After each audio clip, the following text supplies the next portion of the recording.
സുവിശേഷത്തില് സങ്കീർത്തനങ്ങൾ മുഴുവനായിട്ടും എനിക്ക് വായിക്കണമെന്ന് ആഗ്രഹമുണ്ട്. അപ്പോൾ നിങ്ങൾ എൻ്റെ കൂടെ വായിക്കാൻ തയ്യാറാണെങ്കിൽ, അത് കേൾക്കാൻ തയ്യാറാണെങ്കിൽ, ഇന്ന് മുതൽ നമുക്ക് സങ്കീർത്തനം 1 തൊട്ട് തുടങ്ങാം.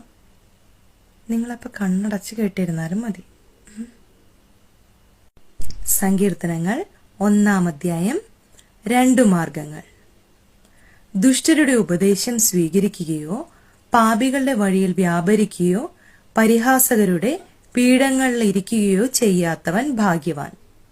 അവന്റെ ആനന്ദം കർത്താവിന്റെ നിയമത്തിലാണ്. രാവും പകലും അവൻ അതിനെക്കുറിച്ച് ധ്യാനിക്കുന്നു. നീർച്ചാലിനരികെ നട്ടതും യഥാകാലം ഫലം തരുന്നതും ഇല കൊഴിയാത്തതുമായ വൃക്ഷം പോലെയാണ് അവൻ. അവന്റെ പ്രവൃത്തികൾ സഫലമാകുന്നു. ദുഷ്ടർ ഇങ്ങനെയല്ല.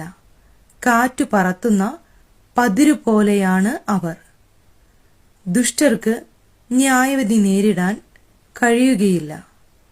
പാപികൾക്ക് നീതിമാന്മാരുടെ ഇടയിൽ ഉറച്ചു നിൽക്കാനും കഴിയുകയില്ല. കർത്താവ് നീതിമാന്മാരുടെ മാർഗം അറിയുന്നു.